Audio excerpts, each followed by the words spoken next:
Hello and welcome to the Bandwagon Podcast, the show where we take a deep dive into the music industry. I'm your host Charlie Cooper, and my guests this week are Ryan and Charlie from the touring and recording band Slow Time Mondays. Over the past decade, the lads have gone from being 14s playing covers to an established band playing original material at iconic venues and festivals. We get into how it all started, Ryan's time playing in the previous band with yours truly, and the influence and impact that our good friend, the late Mike Dobie, had on our lives and musical careers.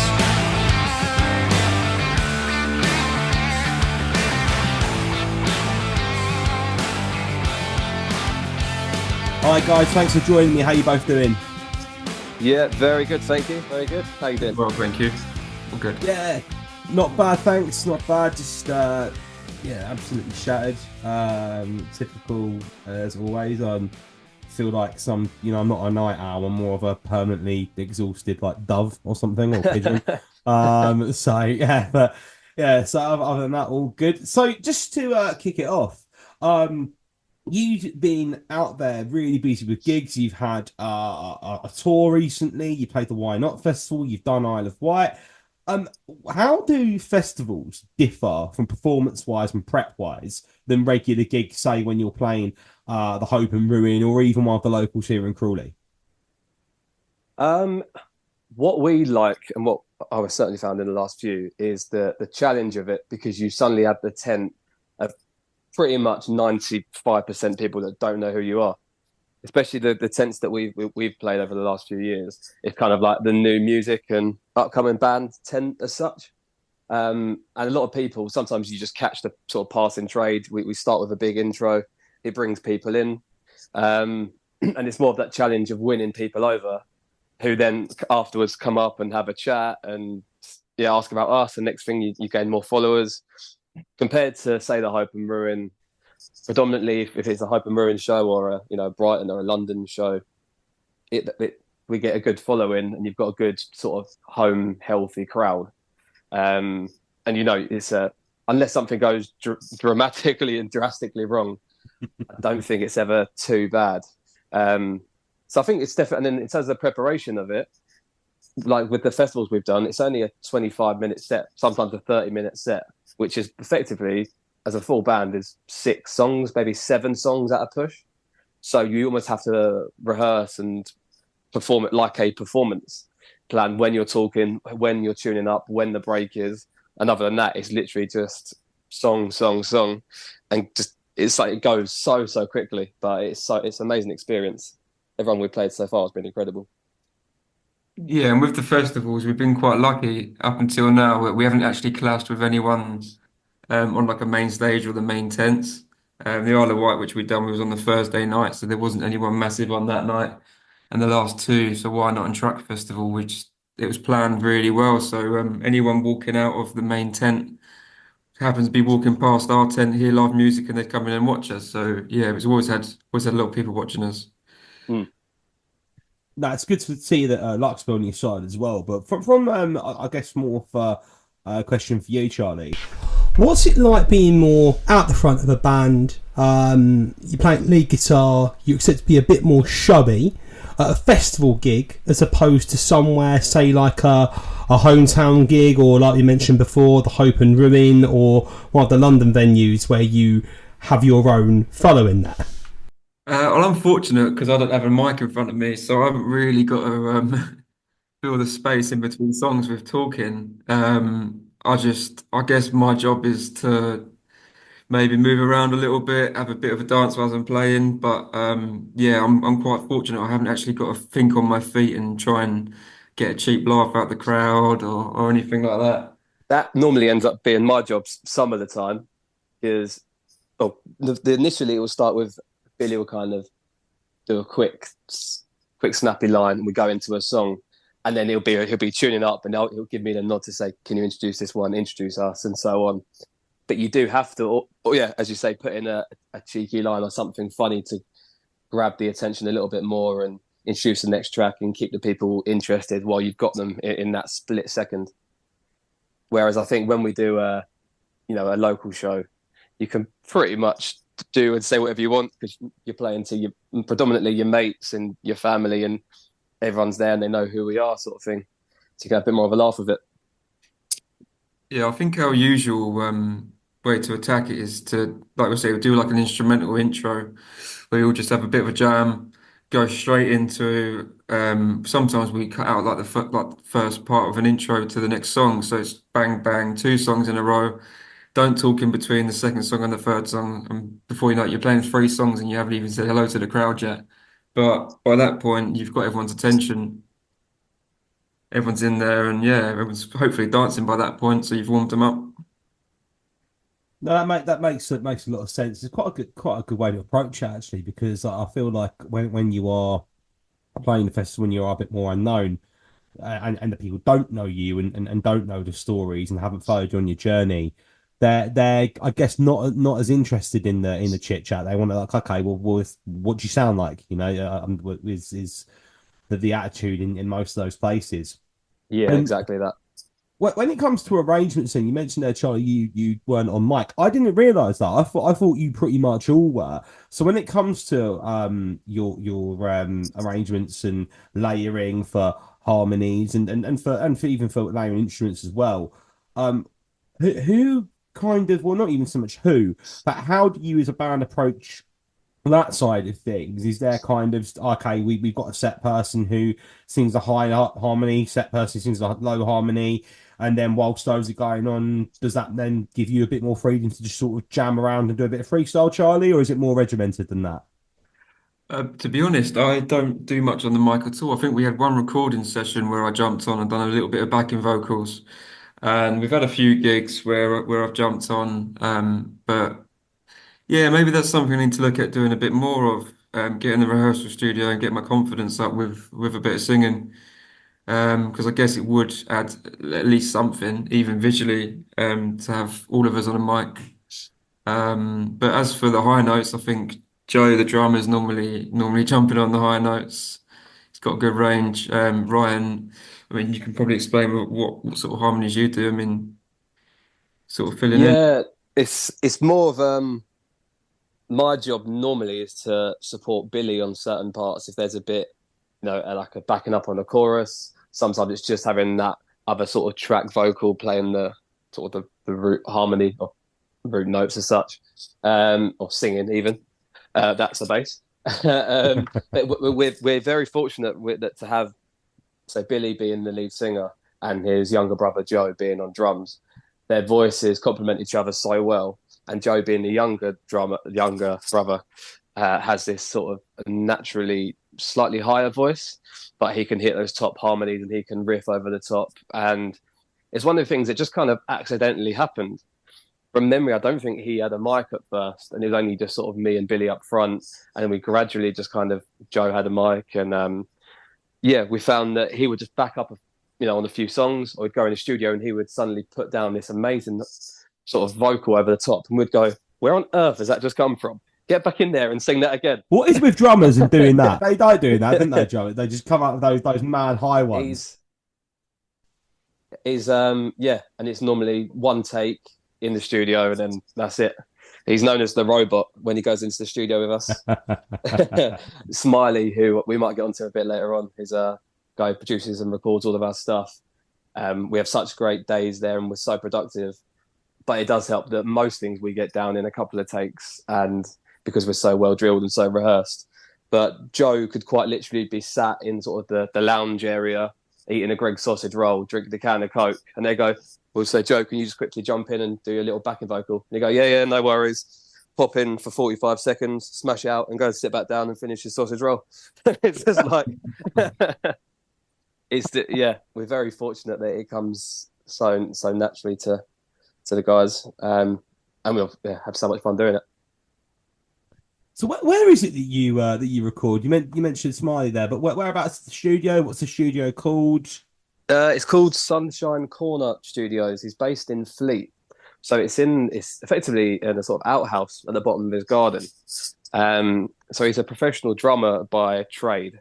He's got such an interesting story. He played with, most famously Robbie Williams, Joe Strummer, sort of late 90s, 2000s, I believe. The Mock Turtles, a few others. Can't think off the top of my head. But we would normally get down there early morning.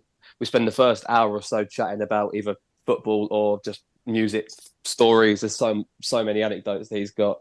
I would say he should write a book, but he just has written a book and it's very good. What's it called? Clang, I believe. Yeah, that's It's it. very appropriate for a drummer. Absolutely, I have to check that out. Yeah, it's definitely worth it. And he's just started his own podcast as well, and he's got some great stories. But we got on so well professionally as well. And yeah, it's now we've worked out what suits us best. We don't even discuss a plan of action. It'll be a matter of we go in with a song. All it takes is us or me to record a simple, like a voice memo from my phone, just on the floor when we're in practice the week before, or maybe I'll send him like a live performance, and I'll say like, "Here's the track, just give you a rough idea," and he'll normally reply about 30 seconds after I've sent it, saying, "Yeah, it sounds great. See you Saturday," without seeing the rest. And then, yeah, we go into the studio and we put down the bass track first, like a guide track. So literally just be Charlie or Billy playing the rhythm guitar, and they're just a real basic sort of vocal structure. And then we build it up from there. And might go to the drums first, then we can lock the bass in. And then we just spend a good day or two playing around with Charlie's guitars mainly and just building it up and adding layers we never even thought about adding. And suddenly you get these great sounds and completely transforms the song.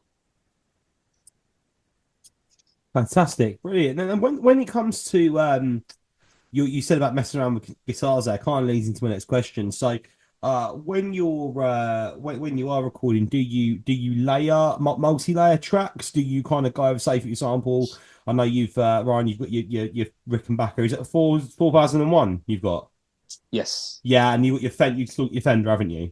Yep, still got the Fender. So do you sort of layer two tracks over with that? Or do you just do it on the one, Charlie? Same with you. Do you layer several guitars or mess around with different pickups, do a clean one, then doing one with the effects on? What's the thought process and how that works? I think Ryan would usually just record on one bass, wouldn't you? Yeah. You've obviously, as you've gone through, you've had different basses, so different. Well, it'll be different from the EP we done to the Century, for example. But yeah, I've always used my Strat just for solos. If it is more of a rhythm thing, we've used acoustics. You can layer acoustics on top of each other. Or Billy you normally uses Telecaster, but I think he's used. I don't know what he's used. I think Smiley's got a whole rack of guitars just lined up, and he pick one up, plug it in, see if you like the sound of it. I like the feel of it. But yeah, as for solos, I think before I've recorded two solos, played them simultaneously, I think, in the end, and just kind of nailed them up. Just creates like a huge sound, and then he plays around with it from left and right in your ears and stuff like that. So yeah, it can definitely add a lot to it, adding the layers. And same with the vocals as well. Like we were just talking about with Joe, you just yeah, layer those up, makes a massive difference. Trouble is just trying to replicate that live. Yeah, that is a struggle. I think that's something actually, when Ryan and I played together, I really felt that because we layered so much stuff, and then we're going back, we get on the stage, and now there's just two guitars now. We had seven in the studio. It does. Sometimes you can make a rod for your own back by doing too much when it comes to live, I think. With guitar pedals wise, like effects, sometimes I don't want to stray too far away and go in like the depths of all the Logic plugins and stuff. Just sometimes I want to get my sound that I would normally play live. So otherwise I won't have a chance in hell of trying to recreate that on stage. Yeah, you end up needing like an emulator pod or something like that, and then that's a whole different kettle of fish. Yeah, yeah. Yeah, and we've got a couple of tracks that almost from the very start we've always tried to put sort of some keys on and some other sort of instruments just to kind of build that sound up for recording purposes. That if you could implement that live would just add such another great layer. But it's one of those things that unless you have kind of you start playing with the backing tracks, then next thing you're playing with in-ears, drummers playing to a click, and suddenly that not sort of free, more of a spontaneous set we have becomes a more regimented sort of performance. But that's something that may well come over time. if festivals and gigs get bigger. But yeah, there's certainly we have so much fun building up those tracks that it's hard, it's hard to not get too overexcited sometimes because you think we have got to play this live next weekend, so let's not get ahead of ourselves. Let's take the tuba off, yeah, lads. Yeah. Put the sitar down. Yeah. All right, George fucking Harrison, what are you doing? So you've had quite a lot of material come out over the past few years. What's next? Are you writing at the moment, and you got plans to get back in the studio anytime soon? The way we've kind of worked over the last few years has pretty much been 2 to 3 singles a year, and we kind of drip feed them out in between big gigs. And that's and then we go back in towards the end of the year and then record again. So we're just kind of at the end of this cycle now. So we've had a few singles come out this year. We put Sing It To You was the last track that came out just before the summer to kind of kick off the festival and summer outdoor gig kind of season. We've kind of played all those songs. So now it'll be a matter of over the next few weeks. Get back into the rehearsal studio. Get some pen to paper and start writing again. Spend a few months leading up to Christmas, getting some new tracks recorded, and then ready to go again next year. Yeah, I feel like we normally have lyrics waiting to go for a long time. I know Ryan writes lyrics and I do as well.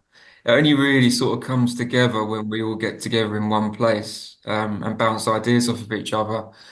And then you end up with a completely different song to where you started, and you've swapped the chorus with the first verse, and suddenly there's a bridge, and it just transforms it completely when all 4 of us get in the same room. And it's quite nice to see, really, because there's not one person dominating the songwriting at all, which I think is our strength. We normally end up creating like a sound that's a Slow Time Monday. It's just by all 4 of us having an input in it.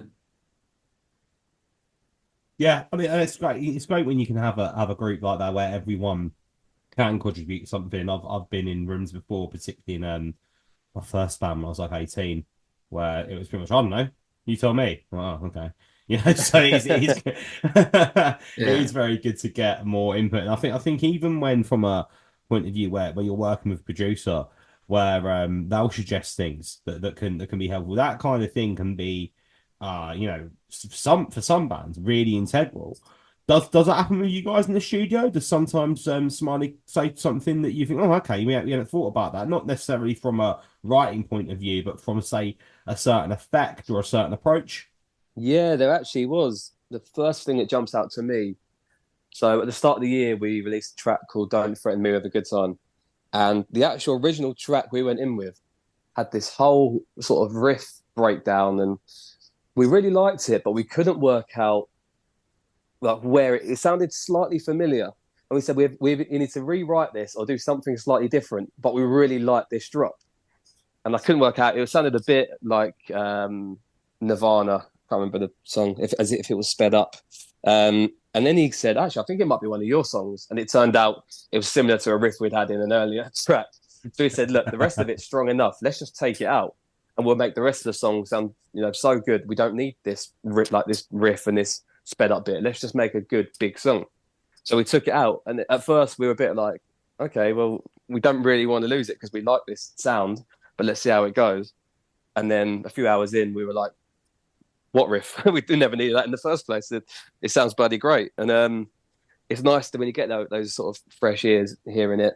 And as I was saying earlier, sometimes I'll send him a full-length video of a song live or a clip, and he'll reply after 30 seconds saying, yeah, sounds great. We'll see you at the weekend. Because I think he just wants to sometimes hear it and see it firsthand.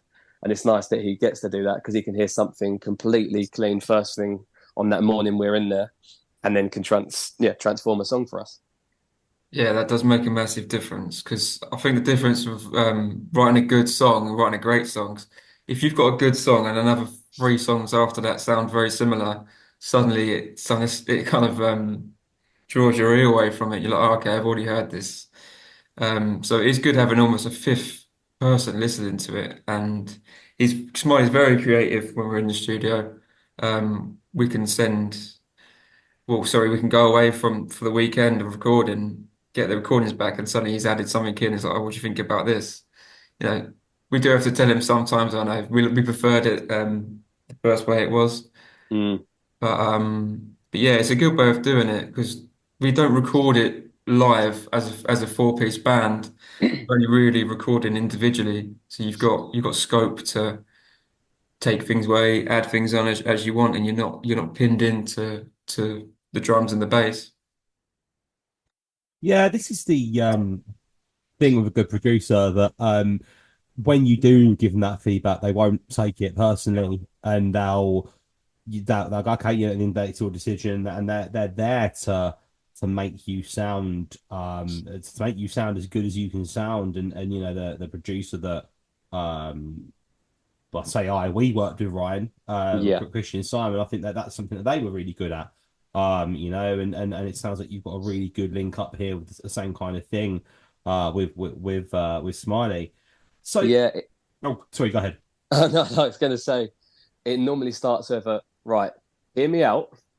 And then we'll go in with an idea of something. And then most of the time it's like, oh, bloody hell, yeah, that's a great idea. Let's put that. Sometimes it will just be like a different effect on the voice or a slightly different effect on the backing vocal or like a sound or some sort of effect. Sometimes it's been some strings that have been sort of softly added in the background.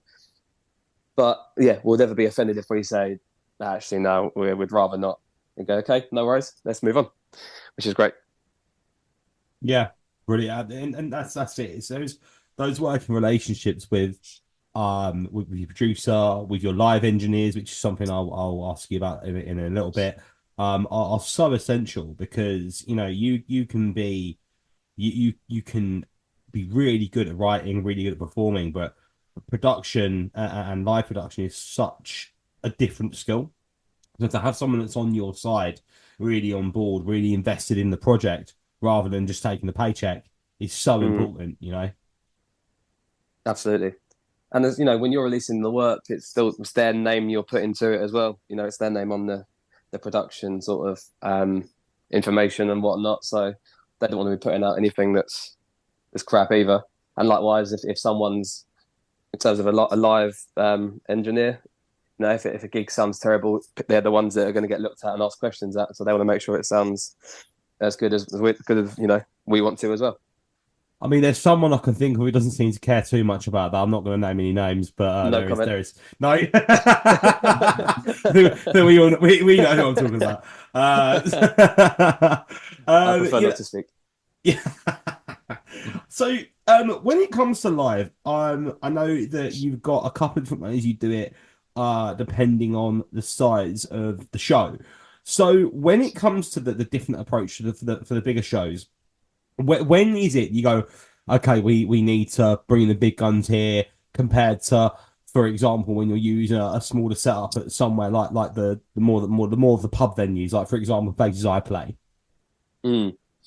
So locally, it's always pretty much from the start for the last 8 years now. Is a guy who we both know very well, Fred Ball, who is at the absolute perfect PA for a pub. Yeah. Outdoor venue to a certain level. If it's out the back of a pub, for instance, he's absolutely great. The PA does perfectly, and he's so good with us. We've got such a good relationship that he knows what we want, and we don't have to gesture too much for him to know what it is that we're asking for, or what we're thinking. And to be honest, he knows what we're thinking before we do half the time. We've got such a good relationship with him. So if it's a pub gig, which we do, you know, a few of a year now, or a function for whatever reason, yeah, it will always be Fred. Beyond And he gets that, sorry, Ryan, and he gets up on the harmonica as well, which is always a bonus. He's so good, isn't he? He's so good. I was playing at I still do the odd open mic for just a bit of advertisement, you know, because you never know if I play an open mic and it goes well, they might book me. And Fred was doing a sound for it the other day, and he got up with a blues band and was playing harmonica, and it's just he's phenomenal. he's brilliant. And it all started, he just randomly said to us one day, I might have even posted on Facebook, he was at one of our gigs, working on one of our gigs, and he just said, I'd love to play with these guys one day. And then we all saw it and said, well, yeah, come play with us. Like, what do you want to do? And he mentioned about the harmonica. And the next thing we said, okay, well, how about Genie? He said, that's in E. Easy enough to have a riff over. And then it's pretty much every time we ever do Genie, if Fred's on sound, he will jump on, mic'd up harmonica, and it's great. It never gets old. The crowd always enjoy it, even the people that have seen it for the last 7+ years now. And there's even been gigs of ours that he's come to and not been on sound, some of the bigger gigs, and we've still made a point of getting him on stage to do Genie with us. Like, we'll specifically That's put it in the set fantastic. just That's so for good. that. It's absolutely brilliant. It's such a nice bond and moment we've kind of created together. And yeah, as you say, he's just such a nice bloke, and we're Yeah, very, he very is. lucky to have been introduced to him and to have had him in our kind of band lives, really. Yeah, he's Mr. Reliable as well. Like he never lets you down for a gig, which is massively important when you're. Yeah, it is.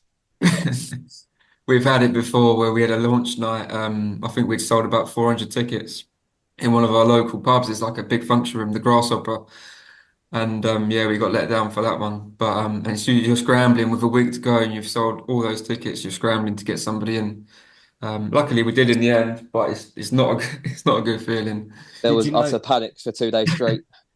I had exactly the same thing happen in the very early days of Mile High City. I don't know if you remember, Ryan, where exactly the same thing happened in the same venue, actually. And I think you had been performing a play, Yes. and the original drummer and guitarist Phil and Anthony were also like couldn't get there till late. So I had to like go and scramble and rent it. He had no idea what I was doing, no idea how to set it up. So like we were just going through like I think yeah, tell you what, your uncle Chris came along and he Yes. was like he saved it because like he sort of helped me get the levels within what they should be, and it's so stressful when stuff like that goes wrong. And you mentioned earlier on with the festival stuff, unless something drastically goes wrong, everything tends to work quite nicely. What is something that other than maybe this is the only one that we just discussed, but is there anything else that's gone drastically wrong where you've had to really think on your feet last minute to come up with a solution there on the spot? I hand over to you, Charlie. Pedals packing up on stage. I fucking hate that. Yeah, because you don't know what. I say you've got a chain of about 6 pedals. It could be a number of things. It might be the power bank. It might be the cable supplying it. It might be the leads in between. It might be your guitar. It could be a lead into your amp. There's so many things you have to think about. Yeah. And I've had it a couple of times. I think the last one was just a battery which went flat in my wire pedal, which was my own fault, to be honest, for We've all not done checking it. that. But yeah, it's funny, you can do a sound check, everything's completely fine, but as soon as it comes to actually getting up there, you're meant to be doing a big solo on an intro, then it's just nothing. Yeah, to give one example of that, and probably the biggest time where it's been like, oh shit, was at Truck Festival last summer. Yeah, So we're on the sort of the new band, sort of the This Feeling tent, and we're right between the main stage and sort of the arena tent as such. And from memory, I think it was Pale Waves were on the main stage, and everything were on the top. But there was this kind of half-hour break in between, and out of nowhere, everyone ran into our tent, and we had just done our intro, smashed out the first song, and then as we finished that, Billy, the singer, says like, "Thank you, blah blah blah." Because out of nowhere, there's hundreds of people just swarmed into this tent, and he says, "I wish like some Mondays. This next song is You and I." Points to Charlie, who leads the song with the big intro, and then Charlie's on the floor, like we haven't even seen him go, and suddenly it goes absolutely flat for about a minute, and we're like, "What do we do?" And in the end, I think me and Joe just kind of started sort of jamming some notes and tried to just kind of soften the silence a little bit. yeah, just jamming it for a little bit and just yeah, Yeah, squash the awkward silence. But yeah, it's a panic because you've always got like a culprit of maybe one pedal that has gone wrong in the past. And when it's not that, you're like, oh God, what am I doing? And then in the end, you start the next one with only half your pedals working because you're just trying to think on your feet. Like, all right, take half the pedals out. That it might work now. But then you realize, oh shit, I really need that pedal for the next song. So I'm playing the song in my head, thinking, right, is there any breaks where I can quickly mute my guitar and plug it back in without anyone knowing? This is where tech's are handy, but when you're at a festival, you don't necessarily have that luxury. I've actually had something very similar happen to me. You'll really feel for me here, Charlie. Recently, I was playing a venue. It was a new venue that a bass player I'm working with at the moment does the bookings for. I've never played there before. It was their opening weekend with the new owners. So I've got this new sound system. By new, I mean I've had it about 2 weeks. I'm still really getting used to it. And I'm plugging, and my guitar is really distorted and crackly. I'm like, what the fuck is going on here? Checking for everything, changed all the cables, new channel, everything. Frantically called a mutual friend of mine and Ryan's, Christian Lasham, who sold me the system from his shop in Guitar, who, funny enough, was the guest last week by the time this goes out, in an absolute flap. Panicking like I get when I panic. I just start bumbling around, like trying to do three things at once because I've got ADD. Like I complete. Ryan's seen me like this on many an occasion when things go wrong, and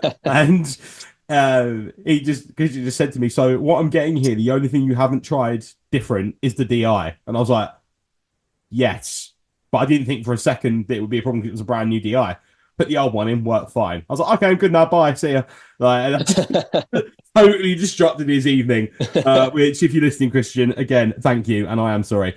No, I completely feel it. Because even as a solo act playing in a pub to about 100 people, that's a panic, let alone at your, you're an introducing stage at a major festival. That's, that is difficult to deal with. Yeah, the problem is you only get half an hour as well, 25 minutes for some gigs. So if you spend 5 minutes messing about, you've missed a song. Yeah, it's a song or a song and a half. Yeah. Yeah. God, it's all this stuff. It's just one of the reasons I wanted to start this podcast was mainly for other people who play to listen to, but also for the people who don't get an experience of this kind of side of it. So these stories are excellent. It's exactly the reason why I wanted to do this in the first place. And talking about the festivals, let's wind it back a bit. So you guys started up, like you say, about 8 years ago, and you've started off doing, pretty much as in your late teens, doing covers, doing various support slots. So that journey from there, first of all, how did that come about? How did that start? So it happened very slowly at the start. We pretty much averaged, well, I think our first ever gig might have even been 2014 or 15, really early. But we literally did one gig just as Billy, Charlie, Ryan and Joe. And I think we supported my uncle's band and did a few things here and there. I guess it would only be worth mentioning now, or would be wrong to not mention. It was mainly Mike Dobie, really, that kind of got it all properly started for us. Because we had done these, a handful of gigs without a name, without any real... We just kind of had a few songs that we knew how to play.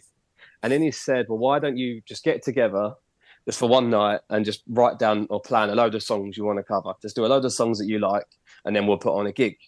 And it was basically Mike Dobie Presents, and then eventually we landed on Slow Time Mondays.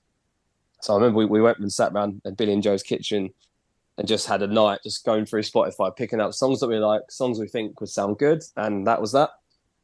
Mike then put us on to got us into some some rehearsal places, and it just kind of went from there. And then our first sort of major gig we did was at the Snooty Fox, as you know, sort of probably one of the biggest open pubs you can sort of go to in Crawley, sort of size wise and numbers wise. Yeah, I played there on a Saturday, funny enough. Oh yeah, exactly. Yeah.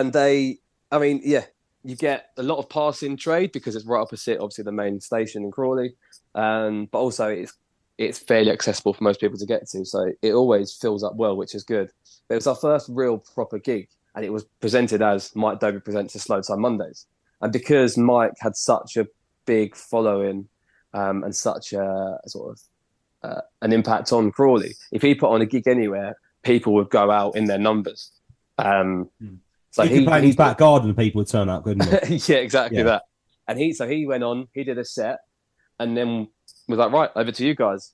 And it was just absolutely heaving. And we were suddenly like, shit, we've got to do this bloody gig now. And a Bricking lot of them ourselves. times, yeah, it's like the first time we played probably most of those songs, apart from the real early few where we had real sort of basic knowledge of the sort of tracks and the gigs. Suddenly, there was hundreds of people there, and we've just got to play these songs, and it just kind of went from there, like this real buzz. And we were I remember the excitement after it, thinking like, because we all four of us had grown up going to watch Mike in the pubs, and you never really think like I could do that. You're more watching him thinking he's bloody good, like this is such a good night.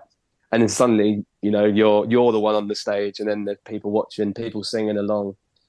I remember there was one moment at the end of that, I think we finished with Champagne Supernova, as most covers bands do. And I remember just looking around, and people were stood literally on tables, on stools, on chairs around the back, arms in the air, just thinking like, this is unbelievable. And it just kind of went from there. Then we all got this bug, I think. And we spent the next few years just kind of building up, doing these sort of covers gigs of our own, really. On the side, we did a lot of function gigs as well. So we've done wedding anniversary parties, weddings, birthdays, and so on. And then they've created some stories of their own, as you probably know as well, Charlie. Some of the caliber of people you find at a function gig. Yeah, I mean, to be honest, I was talking with Michael about this a couple of weeks ago, Michael Levy Jr., and I get them in pubs as well. So they just need to follow me, these people. It doesn't have to be a wedding or a birthday. It can be someone will turn up and request ABBA all night, no matter where I go. And it's not even the same bloke. It's always someone different. So I don't know what's going on there. But, Do you know any Elvis? Yeah. Every time. I had C6 Steve the other night, and I was like, fucking great shout, but I do 60s to noughties British rock music, mate. We did somebody's birthday party, and honestly, there was probably about 15 people there in the party, and we were booked. And obviously, we did it like we played it as well as we always would. We saw it as like a paid rehearsal, really. Like we can just smash out the songs, work on a performance, work on some stuff. You're playing still best part of 40 odd songs. We're doing it properly. But about 3 or 4 songs into the first set, a lady actually came round to the stage and asked if we could turn the drums down, please, because they're trying to chat. Turn the drums down. Wow. If anything, you want to play louder when someone says something like that. Oh, yeah, that's what I normally do. Yeah. So, you get the rough with the smooth, but because that just made us sort of closer as a band, really. And because you have these nights where you think, what are we doing? But then when you get these, good gigs, a few years down the line, it's all worth it. But yeah, so that was kind of how it started. So it started as covers, and then I want to say about end of 2017, 18, we kept saying like we need to start writing some stuff now. But it was always hard to know what to write about, what sort of route you want to take it down, and so on, and we never really wanted to sort of pigeonhole ourselves into a certain genre or whatever. So the first few songs that we don't really play them anymore. It would be like we'd write a song and it'd be like, right, that's great, let's play it, because we were so excited to play it, and we didn't probably work on them or develop them as much as we would do now. And then it all really started when we wrote She Likes Dancing. That was our first proper single, really, and it still is our biggest single. We never really topped it since. We've always just kind of done good songs around it, but our set still will always pretty much end with She Likes Dancing now. It became an instant favourite. And it was one of those ones where I remember when we first actually wrote it and we played it for the first time properly in a rehearsal, and I actually had like goosebumps. I remember looking around thinking, oh my word, like this is great. Like this is actually really good. And we were so proud of it. And it just instantly sort of took off live. And then that kind of gives you the bug then to go and write more and more songs and keep going from there. And yeah, that's all we've kind of done, really. As I was saying, the formula really has been 2 to 3 songs a year we release. we ended up putting them all out on an album last summer, 11-track album. Got that out, and now we're already 7, 8 songs deep into another one. So it might be that we end up with another album next summer and just keep going from there. Just keep making songs that we enjoy playing and we enjoy writing. That's a really interesting way of doing it, I think that the more a traditional method is you write an album, you record it, and then you release the songs. But releasing all these different songs and then compiling to an album later on, in the way modern music is now, that's probably a better way of doing it, because you're constantly getting people listening out for the next thing, and then you celebrate that by banging it all together into one group. Yeah, exactly that. And it's all started in 5, 6 years ago now. We put out our first EP. So I think we did 5 tracks, and there was a couple of tracks on the album which just didn't. On the EP, which just didn't really get noticed or really take off. They were good songs by themselves, and we thought if we'd released these as a single, it would have got so much more traction and had more people involved in it. But yeah, as you say, I think it is partially down to the way music is consumed now. Everything is a single put on a playlist. You listen to it, and then you like it, and then you move on to the next single, and so on. Or it's about the radio play and whatnot. No one really, as far as it used to be anyway. No one goes out and buys a CD, puts it on in the car or in their room, or when they're washing up, and will listen to tracks 1 to 12 and take it all in. It's all about sort of short, sharp material now, I think. And that's kind of how we've ended up just doing it. Well, that's why TikTok's so popular. It's that short form. Yeah. I'm going to listen to an album for 45 minutes. What are you on about? I ain't got time for that. I haven't got any attention span for that. Yeah, exactly. Yeah. Aren't TikTok songs about 10 seconds long, and that's it? You're on to the next one. But this exactly, yeah. But it's quite funny with TikTok because you find such good music. It's such a good way to find music because you hear that catchy, like the catchy bit, and you look into the artist. And I don't know if you guys are familiar with multi. I don't even want to say multi-instrumentalist because that doesn't do him justice. But a guy called Ren, he's a rapper, singer, guitarist, everything. And I kind of found a few of these things like, oh my god, what is this? This is incredible. And if someone said to me, "Oh, go listen to this guy," and described him, I probably wouldn't have done. But being exposed to a few snippets at a time, really did really help with that. So it is interesting how it's moved. And you said about people not buying CDs anymore. I had one of my students ask me what a CD was not long ago. Wow. Genuinely, I had no idea. Should give it a vinyl. Yeah, That's a CD, mate. Exactly. And I was just like, wow, I'm fucking old. And it really did hit me. But so you mentioned and his name's come up sort of in passing, just when there's been relevant things to say about him. But I've not spoken about him properly on this show yet. Tell us about Mike. My first experience of seeing Mike, I would have been about 12 years old, I think, and probably just about getting into my music.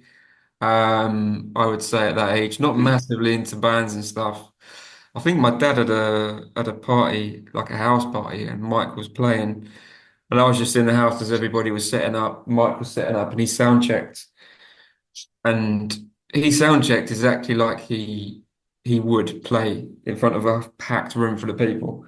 And I was just blown away with it. And I ran up to my dad like, wow, what is that all about? And he's like, well, that's just live music. And from then, it's just got me really interested. Sort of like, what is that bloke doing and how do I do it?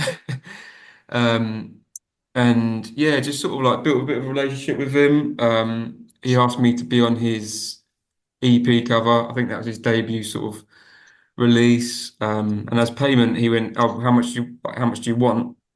I said, "No, don't be silly. Do it for nothing." And he said, "Well, how about I get you a few guitar lessons?" Because he didn't want to teach me himself. He said he would end up teaching me bad tricks. He wants an actual teacher, someone who's freshly trained to give me a few lessons. So I did pick up any bad habits, and he put me onto a brilliant blues guitarist called Danny Giles. Oh God, yeah. Yeah, Danny's incredible. I haven't spoken to him for a long time, and I think he's back doing gigs, which is good. He teaches down in BIM in Brighton.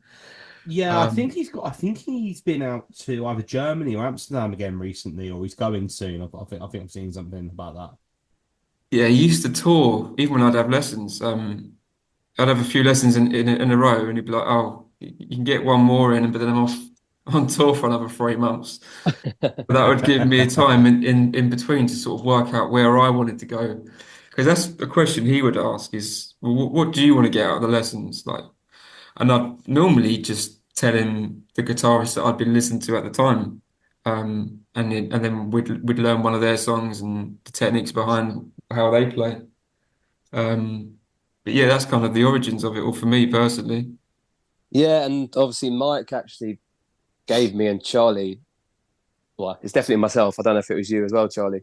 Our first ever live gig, our first ever live song that we performed. Yeah, Um, at the time, obviously, you, Charlie, were teaching me guitar and had done for maybe a year or so. And Mike was really keen to get us involved in one of his gigs. So he arranged for me and Charlie to play That's Entertainment with him, which is nice. It's gone full circle that we're now in a band called Slow Time Mondays. Yeah, yeah, really Um, nice. and he, yeah, he had this just real infectious personality. And um, if you wanted to do something, he would support you and give you as much as you can support, focus, drive, uplifting. He was great. And as I say, he put on mine and Charlie's first ever little performance when we were young little 16-year-olds. And then he put on the first ever proper sort of Slow Time Mondays gig and just, fully backed us from there, really. And likewise, we would with him. If we, or even me or Charlie, any of the boys, if one or all four of us were at one of his gigs, we'd find ourselves up on stage with him singing, or vice versa. If he had a night off and he came to one of ours, or sometimes he would come and do a set before us. Yeah, he would get involved.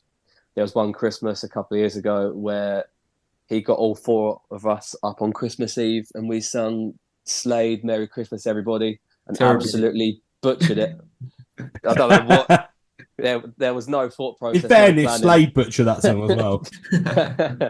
There was just two mics between the four of us, and we were several beers deep, just shouting absolute shit down the mic. Didn't know the lyrics, didn't really know what was going on until the choruses. And yeah, that was just had this amazing relationship with him. As you say, he sadly passed in April 2021. And I think from that, it gave us this extra boost and this kick to be like, right, let's go and do something that's going to make him proud now. And amount of gigs, festivals, and things we've done, we always think, oh, Mike would have bloody loved this. Like, it's so Yeah. gutting doing things that he's not there for when he kind of started the whole thing. And he always used to say to Yeah. us, yeah, one day we'll be playing there, we'll do this, we'll do that, talking about festivals and all these amazing things we could do. And yeah, it's heartbreaking really that he's not been there for some of them. And he would be proud of you. He would be. We all knew Mike well, and I've had a similar experience to you guys with him. Such an inspiration. I think I first saw him play live when I was about 15. My dad took me along because he knew what some music was into. He said, "Right, we're going to watch this bloke," and I was just like, "Wow." And then when Ryan, you and I started Mile High City, again, so supportive. He basically told everybody to come watch us, Mm. And when we did our showcase, our first ever ticketed gig, he came along and compared it and opened for us, and then come up and was playing Jake Bugg songs with us. Yeah. I'll never forget that night. It was still to this day one of my favorite gigs I've ever played, and I can remember Mike really loving that you were sort of getting involved after only having lessons for about a year, and just I feel it's sort of worth telling this as a sort of part of it. I one day turned up to Ryan's house for his guitar lesson with a Squire bass, and basically said, right, we've got our first rehearsal on Thursday and our first gig on Saturday. here you go. You play this now. And Ryan said, do I get a say in this? And I said, no. And that's pretty much the long and short of it, wasn't it? Yeah, and that 10 years later, we're still playing bloody bass. Yeah, there you go. Yeah, yeah, we need more bass players anyway. There's not enough Yeah, bass yeah, players yeah. out there, and I think from that point of us all being, I was still only 21 when we started doing that. I was still pretty young myself, and Mike had this just want to see young local bands do well, and Mm. and he had a, like you say, this real infectious enthusiasm, incredible sense of humor. I'll never forget that time we played up in Chalk Farm Ryan, and Mm. we were playing upstairs, and I had the bloody mild Fender valve amp on my pedals and like two guys, and Mike's trying to help me carry my gear up the stairs. And it was just so heavy, we kept us stop. We were both laughing so much, and by the time we got to the top, we'd come up with a Dragon's Den pitch with the inflatable guitar amp, um, which is a very Mike thing for anyone who knew Yeah, him. But yeah, and that kind of leads on to the next bit. Guitar shaped hole. yeah. The writing process around that. Was that soon after he passed? Did you need some time to get your heads together before coming back to that? How did that happen? That was about a year afterwards, wasn't it, really? We actually Mm. got the song together. Would you say that's about right? Yeah, I think so. So you kind of started it with some of the lyrics. We both had kind of lyrics independently that we were writing, didn't we? And I think soon it was fairly soon after it happened. We started to put pen to paper, not really with having a song in mind, more of just like I don't know, just like a coping sort of thing. It's just a way to I don't know, try and work it all out really, as to what happened. It's a And that very was just a way healthy of and doing it. creative way to grieve as well. Oh Mm. yeah, yeah, it certainly was. And says to Charlie kind of had Charlie's initial lyrics is kind of telling a bit of a story. That like the verses are kind of talking about him more personally. Um, and my I had this chorus from really early on, and it was from Pauline, his wife. I don't know if it was exactly when she had kind of posted, the announcement of his passing, or if it was during this amazing speech he did at his funeral. But she said that he will leave a guitar-shaped hole in all of our lives for the rest of our life, or something along those lines. And I just instantly thought that has to be a song, guitar-shaped hole. It's perfect. It is Yeah. absolutely everything in those three words. Um, and a lot of my lyrics or ideas for lyrics normally come when I'm out and about driving. And I'll normally have to get Siri to create a note for me, and I'll just say loads of words out loud, and then when I next pull over, I have to write down and make sense of it. But I had this one note for the best part of a year, the guitar-shaped hole left in my soul, and it bleeds the sound of your rock and roll. And I was like, yeah, we need to get this sorted. And eventually we sat down, and yeah, again we took it to the boys, where we say everything we do is 25% each. Charlie's verses, my chorus, Joe, the drummer, who's also amazing guitarist and bassist and bloody everything else. He picked up this Bastard. yeah, oh, yeah, he got it. He picked up acoustic in practice and just started playing this like really nice, soft sort of riff and put some nice chords together. And Billy laid down some beautiful vocals. And then it was one of the things we had this song written, and we weren't quite sure what to do. The plan was to put it as like a bonus track on the album, just to be, a nice touch to finish off the album and to give a little nod to Mike, really. And we kind of dedicate the album and whatnot to him. And then we kind of had this idea to release it as a single around the anniversary of, I think it was the 2-year anniversary of his passing. But the plan was, where Pauline, his wife, now works for Music Mind Matter, like a Music Mind's mental health charity. The plan was we said, why don't we put it out on iTunes? We take all the royalties anyway through the company we post our music through. We put it up for 99p. No one's going to question that, and we kind of get out there properly and get it properly out there. And on the day, of the weekend of its release, It went to number 30 in the iTunes charts overall. Yeah, I remember. And it went to number 4 in the alternative genre charts, only beaten by Lewis Capaldi because his album had come out I think the week before. That just made me dislike his Jesus. music even more. Yeah, And I know. Like, I used to like whilst I was a fan of his music, like still quite like him, but you know what? Fuck him.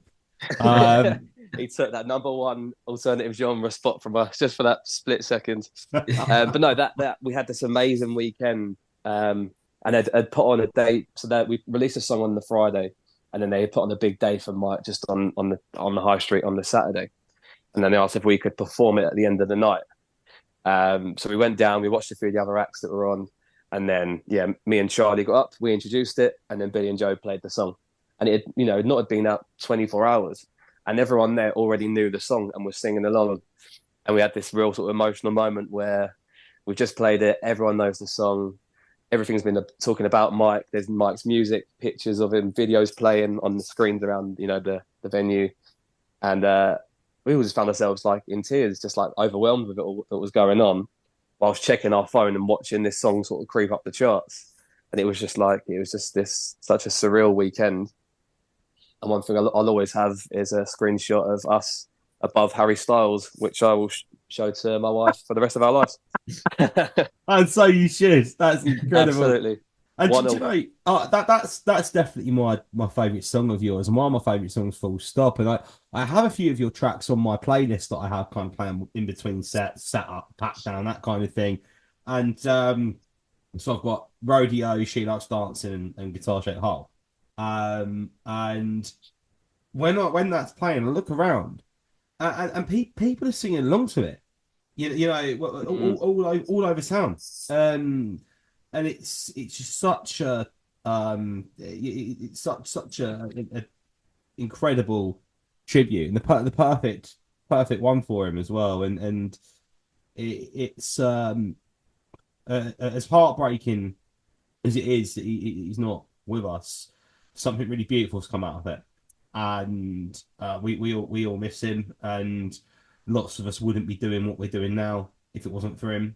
And it's the music in the local area is better for having had him in it. Oh God, yeah, absolutely. He set the standard for about 15 or 20 odd years by himself. Yeah. He was the pinnacle of music, as Charlie said in the song. He was like the go-to, the man of the town. And yeah, Pauline said to us afterwards, she said, like, you guys need to take the reins. Like, we need to carry on his legacy. We can't just let it end here. Like, there's this community of, all these people that love this kind of music and this fashion and this lifestyle because of Mike's, the songs that he played and the bands and the songs that he brought to their attention. It's just, said like, we need to carry this on. And I think it's great that, yourself, having had a few years out of the music scene and so on, have come back and are now doing that again, playing all those songs. It's nice to see bands coming back around again and solo acts playing the songs, some even playing Mike's songs to keep the legacy going. And just can never kind of let it die, really. Absolutely. There's not much more to say on it than that. I can't. No. It's fantastic. Like you say, legacy is a good word. He was the music scene for a long time, wasn't he? All we can do is carry on what we're doing, to be honest. You must find it hard, Charlie, getting up and trying to entertain a crowd, just an acoustic. Yeah, I mean, it is tough. I mean, I do miss playing with a band, and I've got something lined up, but I really enjoy the logistics of playing on my own as well. But what that brings with me playing those songs in the venues I play, in the way that I do it is that people do draw comparisons between me and Mike, and that is a huge compliment, and I would never in a million years try to consider myself in the same caliber as Mike. And I really want to make that clear that that's not what I expect. But particularly I think when I do the Crawley Town SE gigs, though, because that was his thing, and it's such an honour to play those songs in some of the same places that he did, and have people say, between myself and you guys, that they still get to go out and have that kind of night out and remember him that way through what we do. And it's the biggest compliment I think any of us could ever hope for. Oh yeah, absolutely, absolutely. And that's I don't think there's many towns that have that community spirit and that support like ours. We're very fortunate in Crawley, and so much of that has come from Mike himself. Yeah, we're very lucky. People kite off Crawley, and like any town, it's got its problems, but it's got its problems rather. But I actually think there's some really good things about this town, and definitely the sense of community, like you say, Ryan, is a really big part of that. Absolutely. Yeah, there is a big community feel, definitely. It's the only reason we sell out gigs, to be honest, because everyone just likes getting together and they're really, really supportive of us, as I'm sure they're very supportive of you as well, Charlie. But yeah, people like to travel, particularly Brighton, because it's not too far on the train. Yeah, we'd never be able to sell out a venue of 150 in Brighton without the community that Crawley's got. Yeah. So when we did our album launch last summer, we did it at Patton's down in Brighton. Great venue. It was one of the first venues we've headlined that's been like a proper venue. Having a proper green room, shower, rider, and so on. We got really well looked after. But when we sold over 350 tickets, sold out album launch gig, amazing night. And some of the footage we saw, obviously we were down there early, sound checking, setting up as you do. It looked like there was 300 Crawley fans going on to Brighton away day, because it was suddenly that Thameslink line was absolutely heaving with Slow Time Monday shirts and like people on the platforms drinking and stuff on their way down ready for a party. And I was thinking, I'm quite jealous actually. I'd like to be involved in that. Yeah, you got to drive all the amps down there where everyone else is having a good time. that's the Yeah. thing about this. Everyone thinks it's really rock and roll. It's like we got to fucking drive ourselves around. We can't get too messy all the time. Yeah, that's say when we did this small tour last year, we kind of did sort of Liverpool, Manchester, and Cambridge, and all sorts. And yeah, when you're actually at the venue, it all looks nice and glamorous, and you're playing these cool rooms and having a great time. They don't see all the messing about afterwards and trying to get 4 people, 4 guitars, amps, pedals, suitcases, jackets, and all sorts of stuff piled in and on a 5-hour drive to Liverpool. Yeah, I mean, do you remember piling everything into the roof box and the boot of my old Peugeot estate? Oh my word! That done us all right, that that roof box. Did we work out how many miles it was per song we were playing? Like, something stupid. And then you get there, you can't get parked, and you're carrying an amp through the town centre trying to find a venue.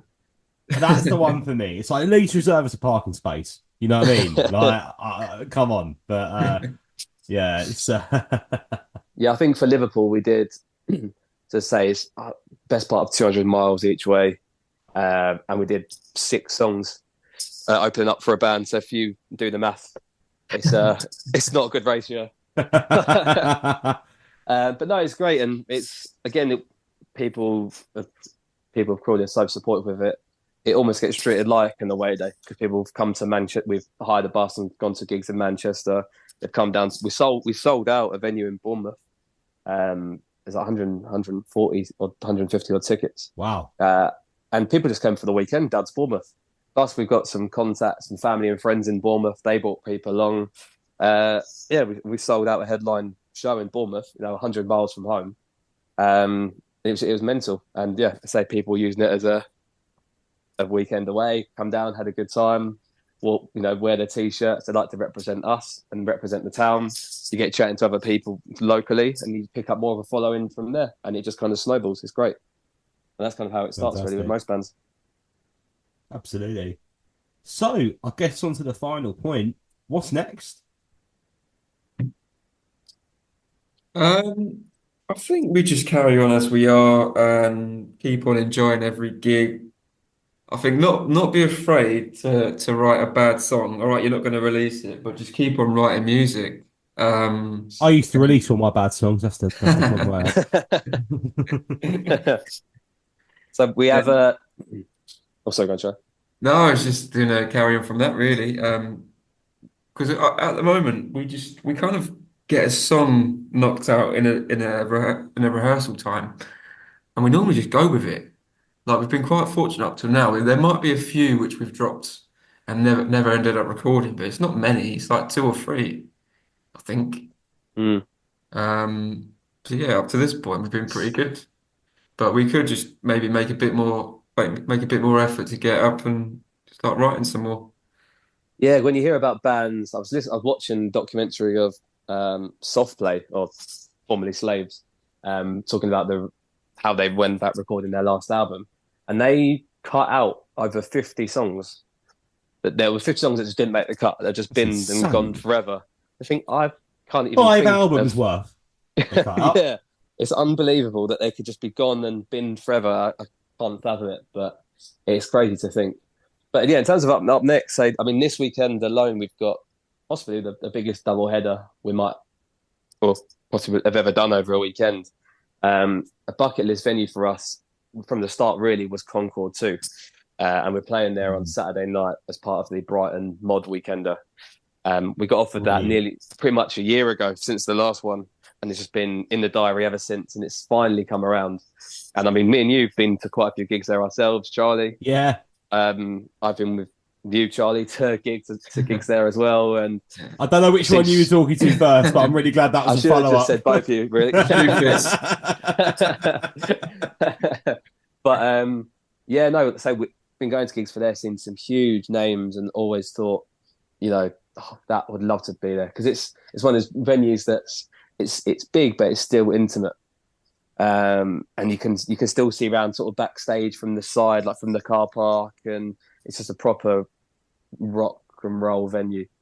Seen the likes of him, Paul Weller in there, Catfish in the bottom there, and I think we saw that Smith tribute band there before. Yeah, Miles Kane. I've seen Miles Johnny Kane, Marr in there as well. Yeah, so there's all these amazing names, and it's so nice to kind of tick that one off the list. That's on the CV now to say we played it, or if we get to Saturday. And yeah, it's very exciting. So we're playing that on Saturday night, playing Mod Weekender. That'd be great. And then Sunday is, again, we talk about local sort of Crawley community, iFest, which is just our local cricket club. It started off as a festival, or just a day basically of bands and outdoor bars. Yeah, we played the first one, didn't we? Yeah, so that was pretty much when it all first started out all those years ago. And it started off as 100 people or so in the club paying a £5 on the door. Money gets split to charity. Everyone has a good day in the sun on the bank holiday Sunday. And it's grown and grown, but it's always been indoors. And this year, for the first year ever, they have permission from the council. It's now sort of a licensed festival. Outdoor stage, outdoor bars, bands on all day. And we're very fortunate to headline it. And over 700 tickets have now been sold, which is incredible. So we'll be headlining that on the Sunday. And then that pretty much rounds off this amazing summer we've had with all these sort of shows around the country and festivals and headline gigs. It really has been great. But it's quite nice to now sort of sign that off, look back on it and say that was a great few months. Now let's get back in the studio and start writing again, and then prepare for next year. Fantastic, absolutely brilliant. And I was lucky enough to have a afternoon off when you played my local recently, and everyone's in agreement. What a great day that was down on that main bar park. Fantastic venue, great couple that run it as well, and it felt like a festival. It was such a good day, and my regret is I can't come to more of them because sod's law. Like I say to all of my other music friends, we all play on the same night. Exactly that. Yeah, exactly that. But it's nice that I've announced coming to a few of yours on a Sunday and vice versa. So I think we quite enjoy it as having a time off over a weekend. We can go and watch our other sort of mates and go watch them play and be the ones in the crowd singing along. and having a few beers rather than being on stage. It's nice Absolutely. to have a change up. Yeah, I drank so many pints with your dad that day. That doesn't surprise me in the slightest. No. I've just spent 10 days with him in Spain, and I'm in pain. He's really, I don't know what it is about. I don't think I can get through an evening with your old man. No, Who deserves a shout because he managed Mile High City for the first year, pretty much, didn't he? yeah, He got, he was so helpful, Darren. And yeah, I don't know what it is. And your uncle said the same thing without even you realizing it. You end up being 5-6 pints deep with him, without even realizing before you blinked. Like, hang on, where am I? What's happened here? Only came he's for one. he is the devil on your shoulder, and he's the worst person to go to a gig or to football with because you will miss half of it.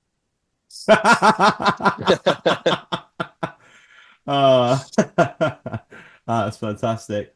Well, guys, is there anything else at all that you want to chat about? Anything you want to let listeners know about? Of course, I'll edit out this little bit of spiel here, but before we finish up and I kind of do our goodbyes, is there anything else?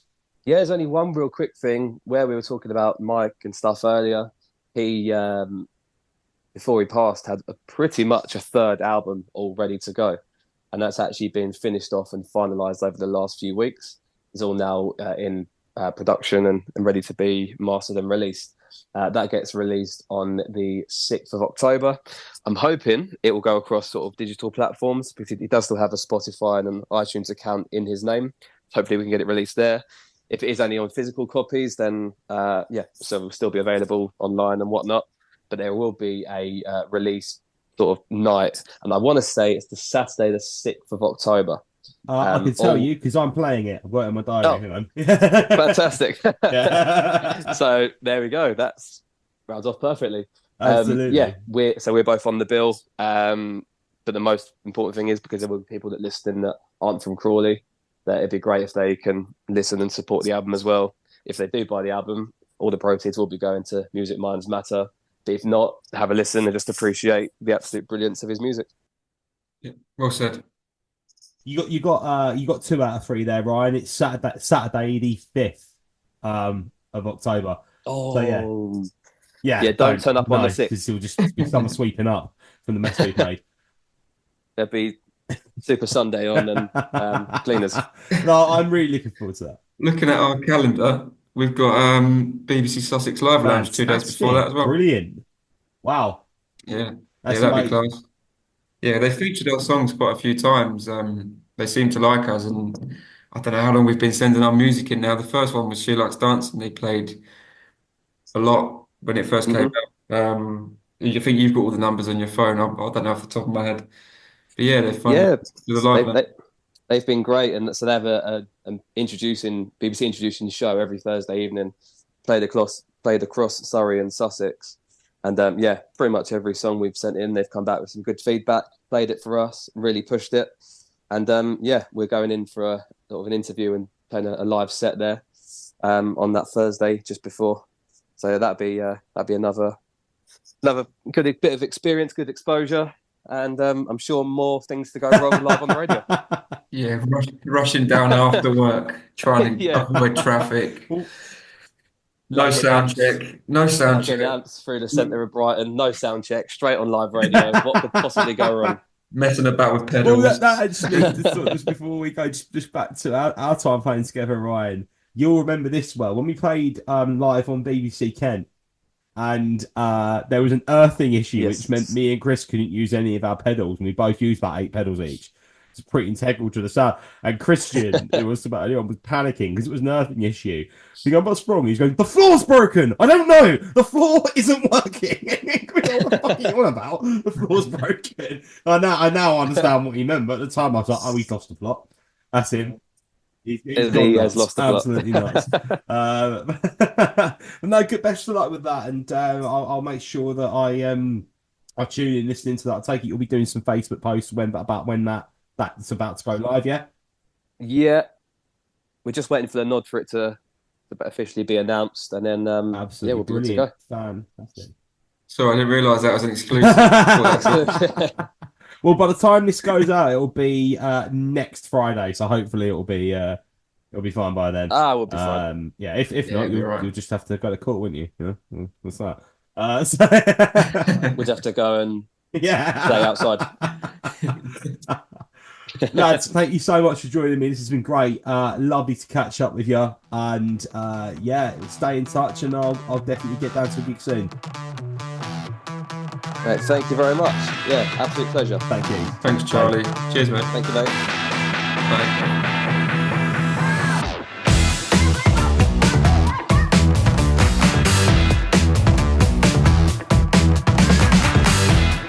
You've been listening to the Bandwagon Podcast with your host, Charlie Cooper. You can find us on Facebook and Instagram at The Bandwagon Pod. You can also subscribe to us on Spotify, Apple Music, Amazon Music and YouTube Music for future episodes.